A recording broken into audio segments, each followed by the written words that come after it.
আসসালামু আলাইকুম। রুকসানাস রান্নাঘরে সবাইকে আবারও একবার স্বাগতম জানাচ্ছি। আজকে করে দেখাবো খুবই সফট আর ময়েস্ট একটা চকলেট কেক। চকলেট কেকটা চুলায় তৈরি করে দেখাবো। আশা করছি আমার আজকের সফট এবং ইয়াম্মি চকলেট কেকের রেসিপিটা আপনাদের সবার কাছে অনেক ভালো লাগবে। তো চলুন দেখে নেওয়া যাক খুব সহজেই কিভাবে চকলেট কেক তৈরি করে নেওয়া যায়। কেক তৈরি করার জন্য এখানে আমি নর্মাল তাপমাত্রায় থাকা 3টা ডিম নিয়ে নিয়েছি। আপনারা যদি ফ্রিজে থাকা ডিম দিয়ে কেক তৈরি করতে চান তাহলে কেক তৈরি করার 2 ঘন্টা আগেই ডিমটা বের করে রাখবেন। এরপর একটা ইলেকট্রিক বিটারের সাহায্যে আমি ডিমের সাদা অংশটা একটু বিট করে নিচ্ছি।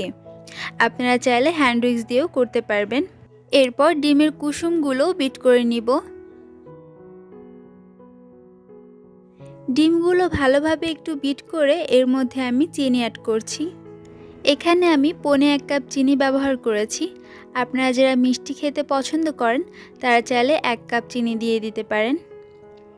এখন চিনিটা একবারে দিব না, 2-3 বারে দিয়ে আমি একটু একটু করে বিট করে চিনিটা মিশিয়ে নিচ্ছি ডিমের সাথে ভালো করে। এখন এর মধ্যে দিয়ে দিচ্ছি 1/3 কাপ পরিমাণ রান্নার রেগুলার তেল। আবারও কিছুক্ষণ বিট করে নিব। সব কিছু ভালোভাবে মিশিয়ে বিট করে নেওয়ার পর এখানে শুকনো উপকরণগুলো অ্যাড করব। তার জন্য আমি একটা চালনি নিয়ে নিয়েছি। এখন নিয়ে নিচ্ছি মেজারমেন্ট কাপের 1 কাপ পরিমাণ ময়দা আর নিয়ে নিচ্ছি কোকো পাউডার। আমি এখানে স্বপ্ন কোকো পাউডারটা নিয়েছি। আপনারা চাইলে অন্য কোনো ব্র্যান্ডের কোকো পাউডার ব্যবহার করতে পারেন, তবে একটু ভালো কোকো পাউডার নিতে হবে। এখানে আমি 1/3 কাপ পরিমাণ কোকো পাউডার নিয়ে নিয়েছি।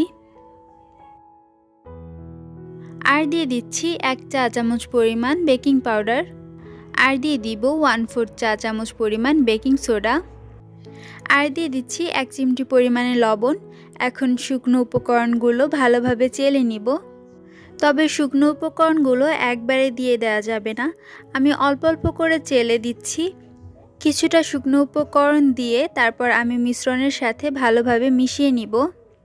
তবে এই কাজটা ধৈর্যের সাথে করতে হবে। হালকা হাতে শুকনো উপকরণগুলো মিশিয়ে নিতে হবে। আমি দ্বিতীয়বারের মতো আবারও কিছুটা শুকনো উপকরণ চেলে দিচ্ছি। আবারও কিন্তু আমি হালকা হাতে মিশিয়ে নিচ্ছি। ভিডিওটা ফাস্ট করে দিয়েছি কারণ ভিডিও বড় হয়ে যায় এর জন্যে, কিন্তু আমি খুবই হালকা হাতে মিশিয়ে নিয়েছি। লাস্টবারের মতো বাকি শুকনো উপকরণগুলো আমি চেলে নিচ্ছি। আর দেখুন চালার পর কতটা লাম্পস বের হয়েছে, এগুলো আমি ফেলে দিয়েছি। এখন আবারও হালকা হাতে আমি মিশিয়ে নিচ্ছি উপকরণগুলো। এখানে আমি 1.5 কাপের মতো দুধ নিয়ে নিয়েছি। এখান থেকে কিছুটা দুধ মিশ্রণের মধ্যে দিয়ে নিলাম। এখন আবারও হালকা হাতে ভালোভাবে মিশিয়ে নিতে হবে। আমি মিশ্রণটা ভালোভাবে তৈরি করে নিয়েছি। মিশ্রণটা তৈরি করার পর এতটুকু দুধ বেঁচে গিয়েছে, এটা সাইডে রেখে দিচ্ছি।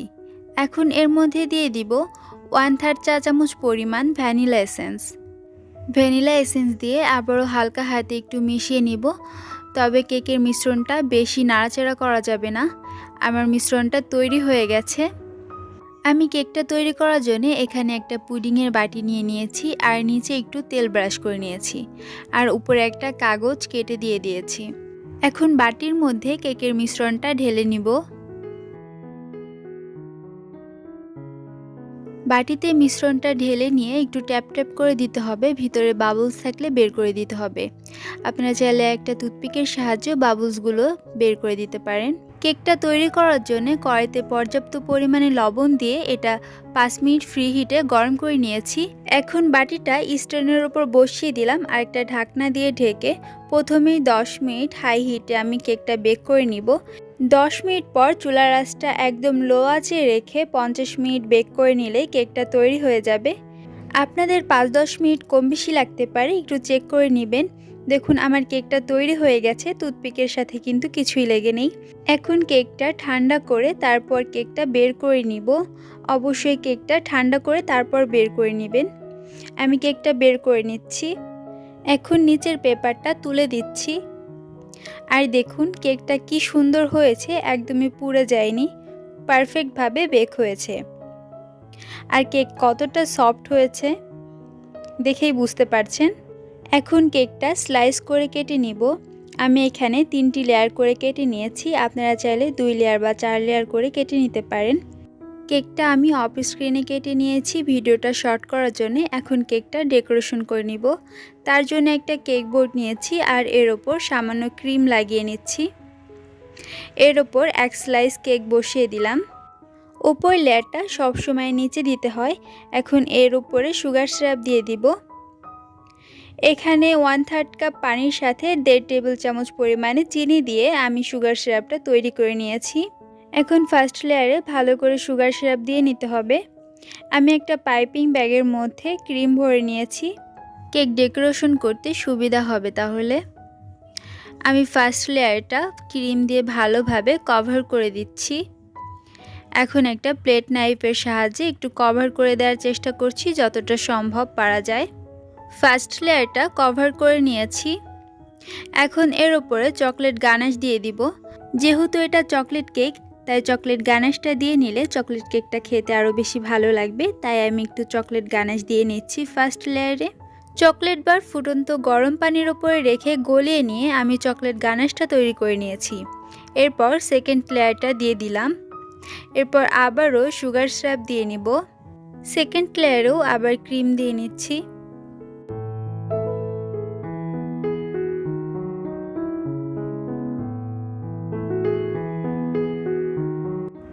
প্লেট নাইফ দিয়ে সেকেন্ড লেয়ারও ভালো করে কভার করে দিচ্ছি।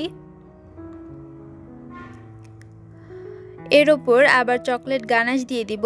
চকলেট গানাশটা দেওয়ার ফলে চকলেট কেকের আসল টেস্টটা কিন্তু পাওয়া যাবে, খুবই ভালো লাগবে। তাই আমি একটু বেশি করে চকলেট গানাশ দিয়েছি। এখন সর্বশেষ লেয়ারটা বসিয়ে দিলাম আর আবারও সুগার সিরাপ দিয়ে নিচ্ছি। সুগার সিরাপ দিয়ে লাস্ট লেয়ারেও আমি ক্রিম দিয়ে নিচ্ছি।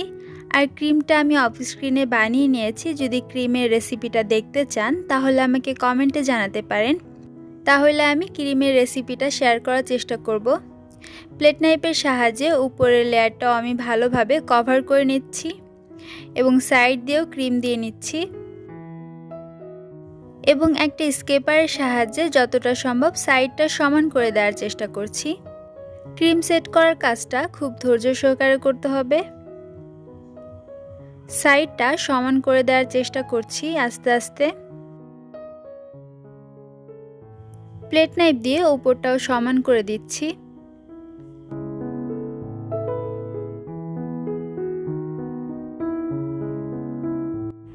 ক্রিমটা মোটামুটি সেট করে নিয়েছি। এখন একটা জিগজ্যাগ স্কেপারের সাহায্যে আমি সাইডটা একটু ডিজাইন করে নিব। আর দেখুন খুব সহজেই সাইডে একটা সুন্দর ডিজাইন হয়ে যাচ্ছে। এখন খুব সিম্পল একটা ডিজাইন করে দেখাবো। এটা খুব সহজেই সবাই করে নিতে পারবেন। আমি খুব সহজেই একটা ডিজাইন করে দেখাচ্ছি। আপনারা চাইলে আপনাদের মনের মতো করে কেকটা ডেকোরেশন করে নিতে পারেন। আমি একটা স্টার নজলের সাহায্যে এখান দিয়ে বর্ডারের মতো করে দিচ্ছি। সেমভাবে আমি নিচ দিয়েও বর্ডার করে নিব, তবে একটু ফাঁকা রেখে রেখে আমি বর্ডারগুলো করে নিচ্ছি। ওইখান দিয়ে আমি আরও একটা কালার দিয়ে বর্ডার করে নিব, তাহলে দেখতে কিন্তু সুন্দর লাগবে।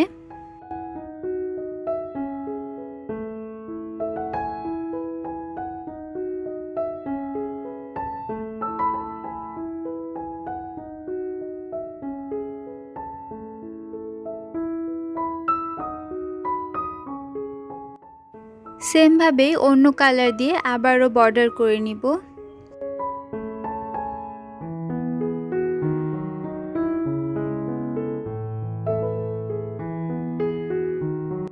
এখন নিচের ফাঁকা অংশগুলো আমি ফ্লাফ করে দিচ্ছি। আর দেখুন ফাঁকা অংশে অন্য কালার দিয়ে আবার ফ্লাপ করে দেওয়াতে বর্ডারটা খুবই সুন্দর লাগবে।